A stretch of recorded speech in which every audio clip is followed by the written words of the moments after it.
Hey there, hockey fans. Nick Hart back again, coming to you from Isolation Station. Hope you are all staying safe and sound during these strange times, these strange circumstances. We've been happy to bring you these little virtual visits, one-on-one conversations with current Penguins, but now it is my great pleasure to be joined by a member of Wilkes-Barre Scranton Penguins past, a fan favorite, Colby Armstrong, joining me for this little chat today. Army, it's great to see you, great to talk to you. How's everything going with you and your family during this time?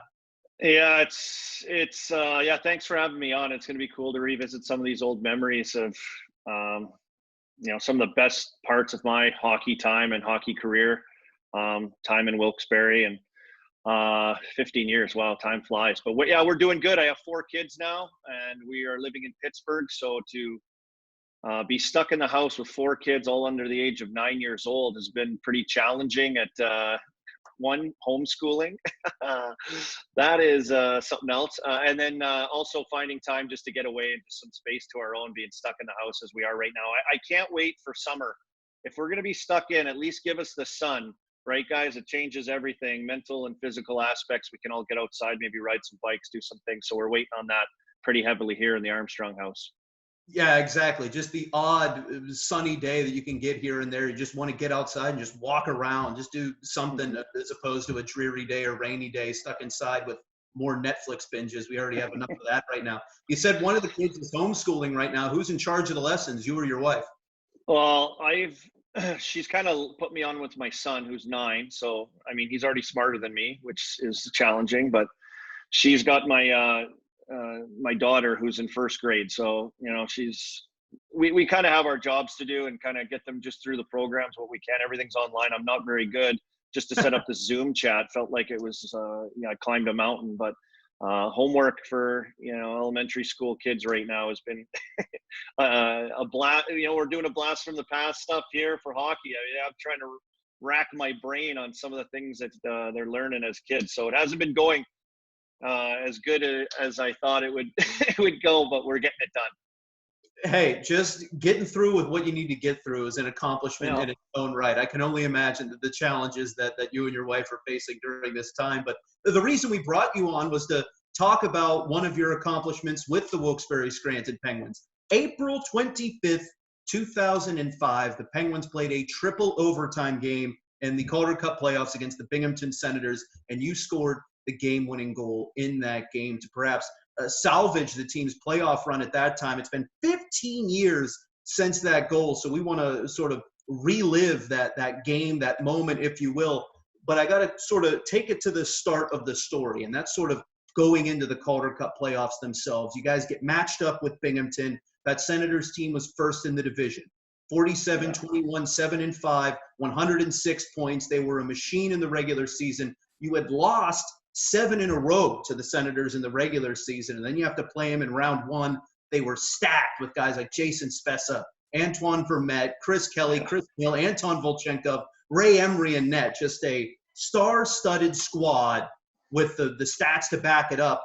What do you remember you and the rest of the group feeling, the general mood going into that opening series against a Goliath squad? Yeah, well, it was a lockout season, right? So every team pretty much was stacked up, and it was the only hockey really going on at the time. So it was a lot of attention on games, and especially that season with virtually having teams' top 6 players up front were all bound for NHL or being in the NHL, and we saw that the next year with a lot of guys going up and. They were in the top 6 of their NHL teams. And this Binghamton team, for example, they went on, Ottawa Senators went to the Cup final. We ended up meeting them when I finally got called up to Pittsburgh. And literally half of their team that went to the final that year in the NHL was in Binghamton. So you rattled off a bunch of names. And I don't think the hockey at the American League level was ever better than that year during the lockout, just because of the talent that existed on every single team. And Binghamton was a monster. We struggled against them throughout the season. We had some close games, some heated games. I think if anyone's been to that arena in Binghamton, it gets pretty rowdy and raucous, and that neutral zone's pretty tight. And they had a big physical team that could play. Chris Neal, Brian McGrath, and other guys that were, big body guys that to go along with their skilled guys. So heading into that, we knew, we were up for a pretty big challenge. We played them a ton throughout the season. We had some big bouts with them through the year and knew it was going to be a tough series. And it was super tough. And I think that game, that's why not only is it a big goal just because it was triple overtime in that game, it was just big because it gave us some life in that series, which ended up giving us some confidence because we hadn't had much success against that team. They were probably favored to, be one of the teams in the final for the Calder Cup that year, just how good they were. So yeah, it was a big challenge. It was a heck of a series. And they had some names through their lineup that went on to have really, really great NHL careers. Some of them are still playing. And back to your point before, how much success that Senators team had perhaps in those head-to-heads, no matter how tight or how close or how intense those games were. They had your number in the regular season, and then they went up 2-0 in the series. But you guys then got to come back to home ice in northeastern Pennsylvania and try and shift things into your favor. What do you remember about the atmosphere of the arena going into that game? God. First time you stepped onto the ice for warm-ups or even prior to opening puck drop?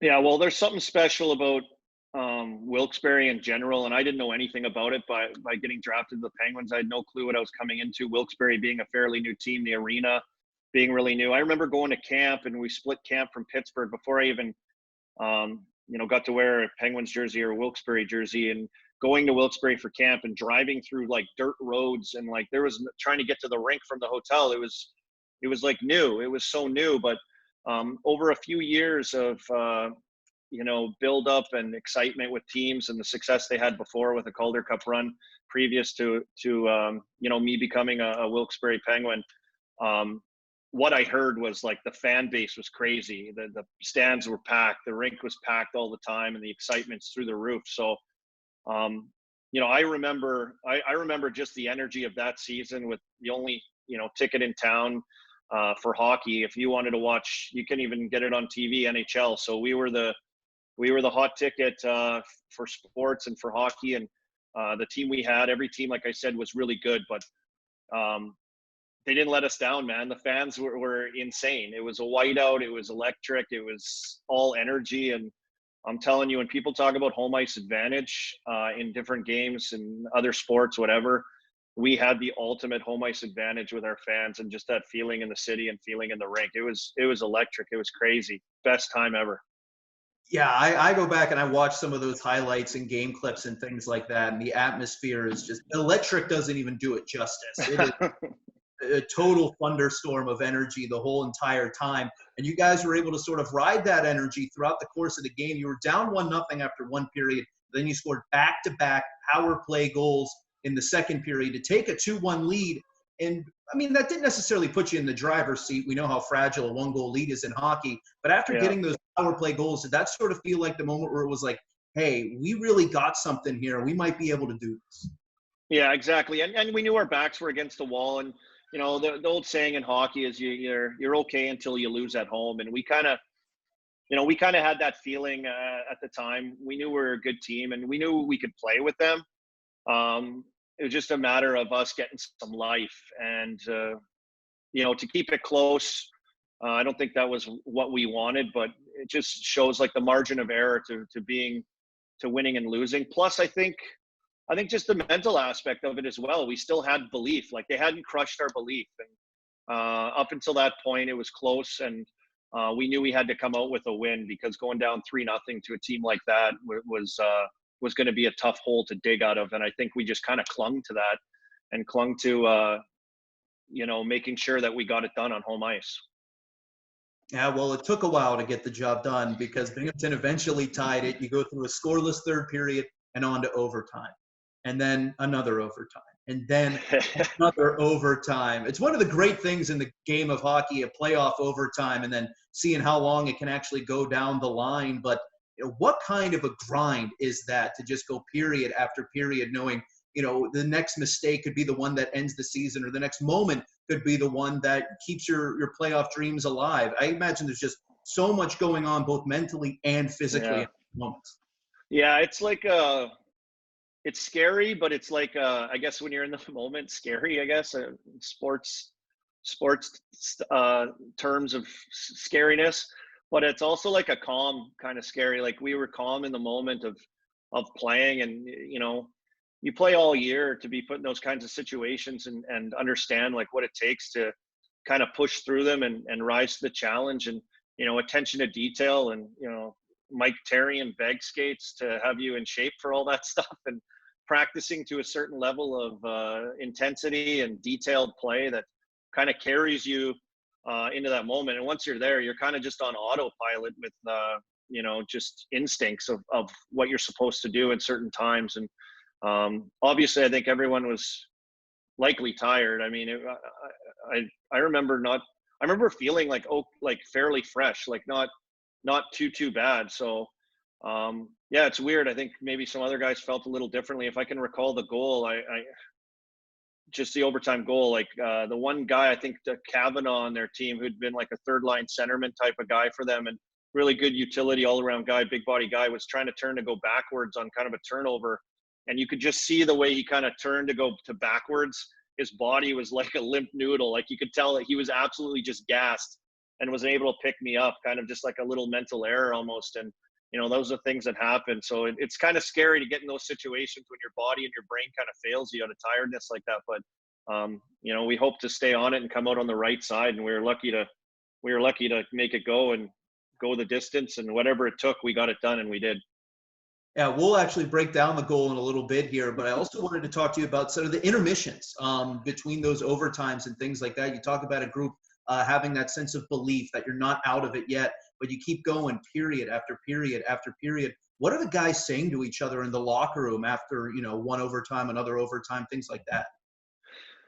Yeah, I remember after just going into the initial overtime, it's like standard, like, okay, boys, like, we got to get the snack. Obviously, it's, we've got to have attention or detail of what we're doing and, find a way. But I remember, like, as it went on, it was just like a little quiet chatter in the room. It wasn't like anything crazy. Like guys were just trying to,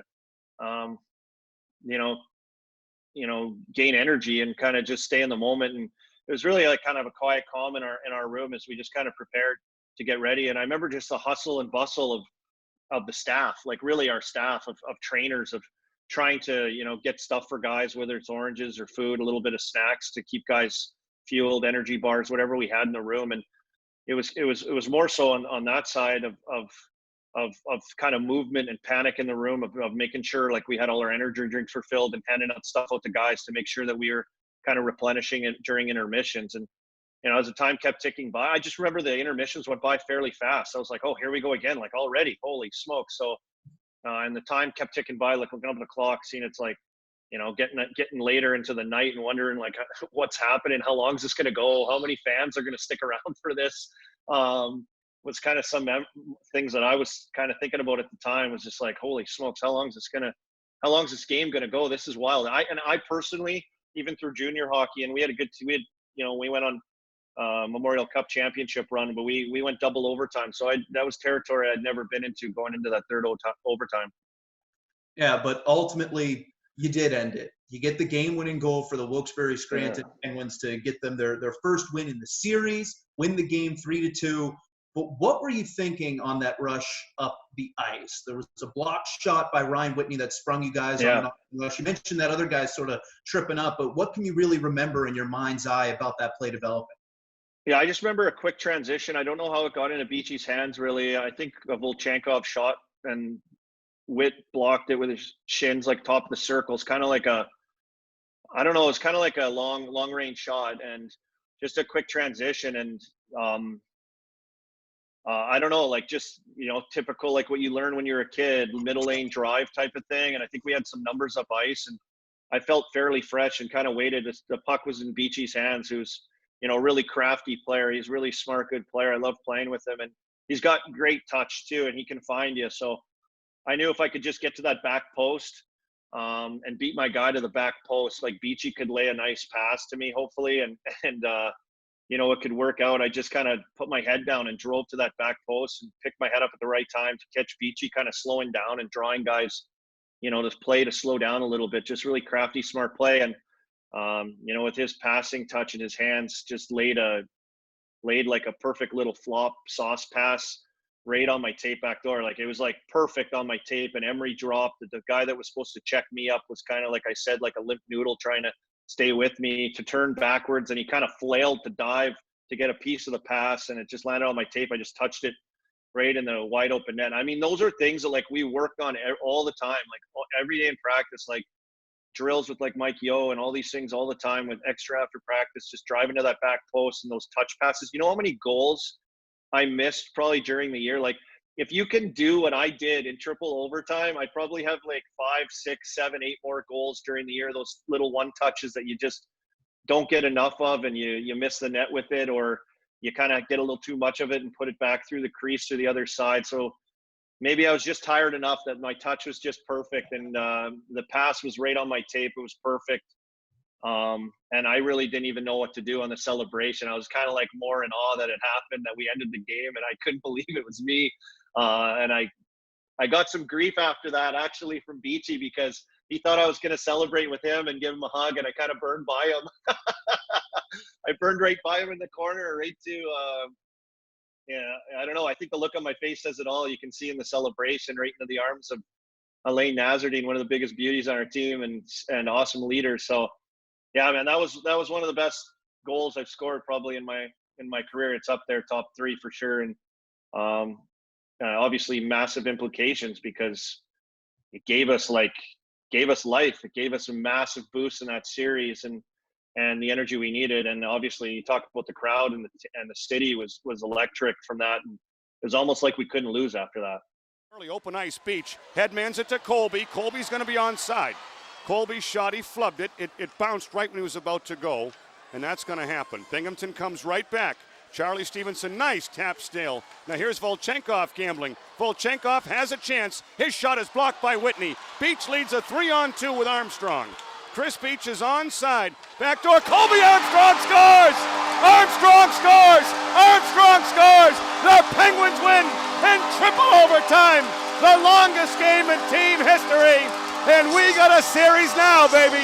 There's not going to be a sweep. There's going to be a game 4. Colby Armstrong, unbelievable, gets the game-winning goal in triple overtime.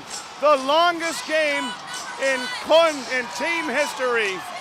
And the Penguins win in triple overtime, more than 100 minutes in the Wilkes-Barre. Yeah, and the game ends at 112 minutes and 26 seconds when that red light finally came on for your goal. Still to this day, the longest game in Wilkes-Barre Scranton Penguins history. And I'm sure Chris Beach has forgiven you by now for turning him a bit on that celebration. But after the game goes so long and you guys are gassed, I know you're probably on an emotional high, but is there any sort of post-game celebration, or is everyone hitting the showers and going to bed as soon as they can? Yeah, exactly. Like, I just remember it was a huge lift for us in the room. Like, I remember after the game, obviously, like, against a powerhouse team in Binghamton, like we talked about, and to get that, that win at home, to give us life, to give the city life, to give our fans life, to give our team that belief to, like we talked about, we hadn't lost at home yet. So we kind of had like a new momentum shift, and we had like an extra edge in our belief because of that. And I just remember, like, we were happy, we were like pumped that we got it. We were kind of just, in the moment of accomplishment, that we gave ourselves that opportunity to get kind of that shift. And after that, it was just kind of like business as usual. We kind of got through that, showered up, got out of there, and kind of got back to the drawing board. And I think, the guys, to credit to the guys on our team, because I think everyone understood that, we could use this in the right way. We could use this win the right way to kind of build more than just one win. We could use it to build like our mentality and our confidence that we were there. And I think the coaches did a great job at pushing us in that direction as well. It's, weird when you're in those situations and, your back's against the wall down 2-0, and you get like one little light turns on in the room, and through that, you're able to, absolutely the whole room up with this one little light. Because once the door was open, we felt like we had an edge. And I mean, credit to the guys, like I said, and the coaches, because we pushed each other into that right mindset and that right mentality to that we were another beast coming out for the next game and for the rest of that series. Yeah, you talk about that door opening for you guys. You didn't just walk through the doorway, you stampeded through it, because after that, you guys didn't lose to the Binghamton Senators. They won those first 2 games, but you win it for the Penguins in triple OT of Game 3, and then you rattle off the next 3 victories to win the series 4-2, upset the division winners, the Binghamton Senators, with all those stacked names that I mentioned before, and you guys were moving on to the next round. So given all of that context and all of these memories that goal has brought you, after playing 476 games in the NHL, over 700 games as a pro, where does that goal rank among your career?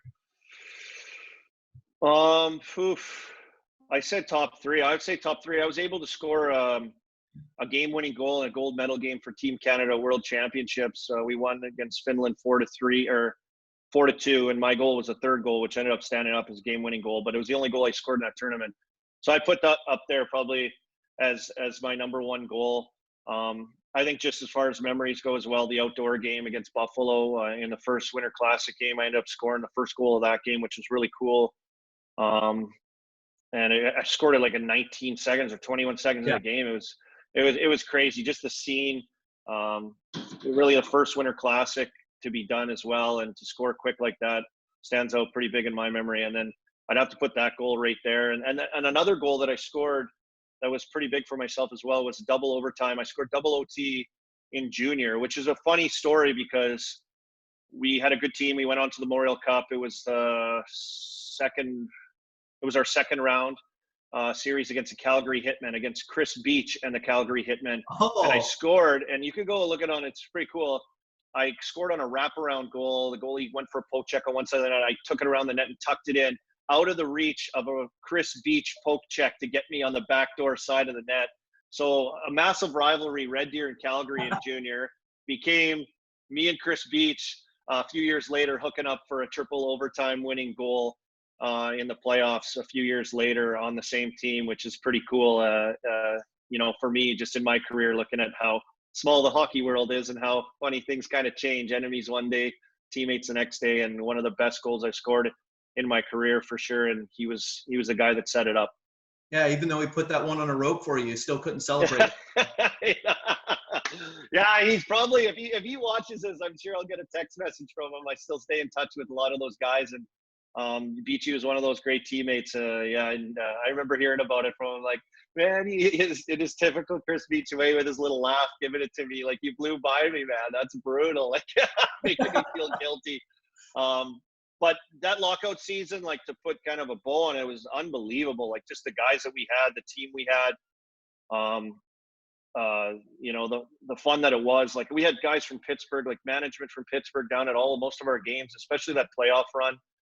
Everyone was there and everyone was behind us. It was just like an electric feeling with so many people around the rink all the time. And, we wanted all the guys down there. We obviously wanted to play in Pittsburgh, play for the Penguins, make the NHL. And here we had all the brass from the Penguins down at our games watching us on this epic run. And, to see all those moments and us going through, triple overtime games and to game 7s. And it was an awesome season of hockey. And, one I'll never forget is being probably one of the best seasons in the American Hockey League.